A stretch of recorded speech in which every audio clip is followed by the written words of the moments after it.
Eliminating ignorance through improved school education and joint commercial and social advertising.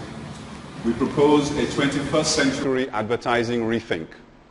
Joint message adverts are the next big thing in MDGs. In education in our country, how dare we think that desks, chairs, books are dividends of democracy? They are actually a deception of democracy. They are the denied rights of every child. Only politicians with fat salaries get dividends of democracy. Our children have been failed, and therefore they fail exams. Our governments divert education funds. Government has failed, leaving parents to take up the gap, often at the cost of 70% of their salaries. What are the weapons we can use to win the education war? We have the UBE and other agencies. At the end of last year, they had 102 billion naira in their accounts. That is 1 million plus naira per school in Nigeria. That money could provide the norms of education, including 30 children in a classroom, a library, adequate desks and chairs, adequate sanitation, adequate teacher and student ratios, 15 books per student, 1 book per student library, and of course sports equipment and co-curricular activities.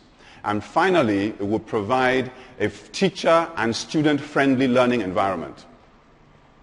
We had expected corporate Nigeria, with its billions and billions, to have done more in education. Indeed, they do something, and some of them are very good at what they do. But when you look at the totality of what corporate Nigeria does in the country, it is mainly T-shirts, face caps, posters, and bonanzas, and promotions, and things which go up a lot of money, but don't add any value to the children. Even the reality shows, when you look at them, they're not of much value. We have created over 4,000 millionaires, instant millionaires every year. That money, if properly spent, would have really had an impact on our youth. Instead, it has made our children want to be instant millionaires. And therefore, they're running after quick money and the quick things of life. 1 million naira can provide a youth center in any environment. 1 million naira can provide the beginnings of a museum and an exhibition in any school and in any environment. So we believe that these are areas that corporate Nigeria has got to look into. They've got to get their act together, and they've got to come together, and we hope that if they choose a particular subject this year, for example, sports or libraries, the 2 to 4 billion naira that they have could rapidly equip libraries and schools, rapidly put a lot of sports equipment out there, and this would ameliorate some of the problems that our youth face. In other words, the money is already there. It just requires redirection. It just requires redirection. Many corporate bodies give lots of CSR funds, but as I said, lots of it doesn't get to where it's going. So these are the areas. How many educational posters do you see in our 1.6 million classrooms in our country? And yet we've just had an election where billions and billions of naira have spent making between 50 and 100 million posters of politicians' faces. And they're now being torn down all over the place as environmental embarrassments. But if you ask the same politicians next month, please put posters in our classrooms, they will say they don't have any money. So a politician knows that a picture of himself is worth 1,000 words towards his election, but he doesn't think that the student requires a poster which will make 1,000 words towards their own education. So this is a big problem. So we would like the Nigerian authorities and the politicians to put at least 10 educational posters in every classroom. And UBE, with all that money, should take note. They don't have to wait for counterpart funding to do things like this. The abysmal 20% pass mark of our NECO in our secondary schools in the public sector is not due to the failure of the students. It is due to the failure of the system to adequately educate them. And it requires reversal with an educational war effort. We have students in SS2 who are going to do SS3 next year. They're going to, in a short time, they're going to be on long vacation. Any intelligent society will see that this is an opportunity for us to train those students intensively during the holidays. So you bring good teachers, not just any teacher, you bring good teachers, you change their teachers as well, and you bring them and the students together during long vacation, all SS2 students. It's too late for the NECO for June. I'm talking about next year's exam. And you train them during the long vacation, and you retrain them again during the end of the year. They have 2 weeks holiday at the end of the year. You get teachers with subject packs. We also require to train the teachers at all levels.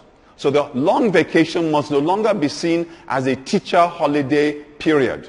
We have a war effort now, so the teachers must get trained during the holiday with the latest and best techniques.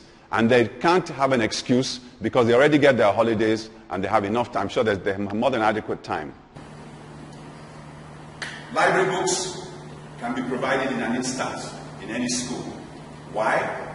You ask each student to bring a book from home and you put it in the classroom library. You ask each parent to donate a book to the school and you have an instant library. If you have too many schools, as government claims it has, and yet the government's children are the ones in those schools. If you have too many schools, then the government doesn't have to build buildings for libraries. They can get boxes, library boxes, put 100 books in a box, 200 books in a box, and give to each and every school within the next 1 month. The books are there in the publishers' offices. The books are all over the place.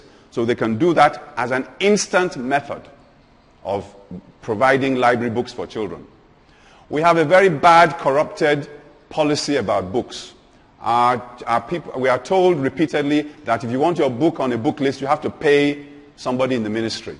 These are the type of things that the ministry must come out and say it's not so, and make sure that it is not so that our children can get the right type of books. When I was in St. Gregory's College, our teacher dealt with the book issue this way. We bought 1 book a term. Each student bought 1 book. But the teacher came to class with 6 copies of 5 different books. And he would give a row of students a different book. And then every 2 weeks, you would change books. At the end of 12 weeks, you have read 6 books for the price of 1. So this is very easy to do. And you do that every term for 4 years. You've read 45 books for almost for the cost of next to nothing. Now, we must encourage our students to become volunteers again. In the old days, it was Boy Scouts, Girl Guides, Man o' War, Boys Brigade, Red Cross. We now have a new generation of clubs because they've abandoned the old ones, and these ones are road safety clubs, they're breast cancer clubs, and so on.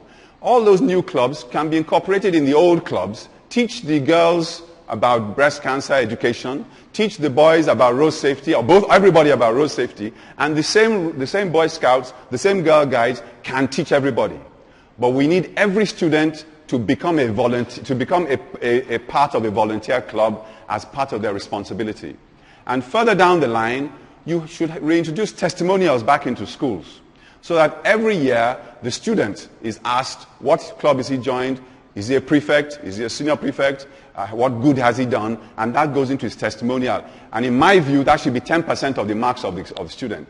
In university, we are taught to learn character and learning. In school, they don't do anything else but WAEC and NECO and so on. We need to reintroduce the character into the students. Now, there is a great other ignorance in life, and that is the ignorance of the holiday. When a student leaves school, the student has nothing to do for the rest of the holiday. And that is why government has a responsibility to build youth centers in as many local governments and as many wards as possible, so that during the holiday, the children can come and learn and benefit and exchange ideas, learn from their seniors, learn from their juniors in that environment, which will also have a library, it will have some laptops and so on, and it will also be able to teach them entrepreneurial skills. Go back. Recently, politicians in Nigeria have spent this huge amount of money on advertising. The question we ask ourselves is this: advertising about commercial products. What is the value to the child? What is the value to the adult? Not having knowledge of a commercial product will not kill you. However, not having knowledge of life skill messages about AIDS, about abortion, about smoking, about sickle cell disease, about premarital sex, and all those other things will definitely offer you an opportunity to die. So our suggestion over the years has been that the multi-billion dollars available to the commercial world lend itself to disseminating the social messages along with their commercial products. There's another type of ignorance. The corporate world provides the battle for eliminating ignorance about their products. But very few people are providing a way of eliminating ignorance about life skill messages. The AIDS, the exposure to sex, sickle cell disease, Ebola, and so on and so forth. And what we're proposing is that if every commercial advert also has a joint social message with it, of whatever nature, it may be wear a seatbelt, it may be wear a crash helmet, it may be don't beat women, it may be all sorts of things that you can come to your mind. This way, everywhere you go, whether you sit in the sitting room, whether you go to the toilet, your bathroom, whether you're in your office, every item and packaging you find on your table will have a message that is supposed to be aimed at improving your life skills and also saving life. So if you had a message on your dining room table which says, don't beat women, and your father happens to be beating your mother, for example, that information will get across. If you have a message on your dining room table which says, check your blood pressure, or don't eat too much salt, these messages will get across. But if it is on the packaging of your cornflakes, it is on the packaging of your soft drinks, it is on the packaging of these things, this, we think, is where the future lies in advertising. The advertiser must now understand that he must invest in the citizen or in the customer, so the customer can stay alive longer in order to buy the product that the advertiser is selling. And the customer will move towards adverts and companies who are advertising things that are in the interest of the customer to live longer and therefore buy the products more. Thank you.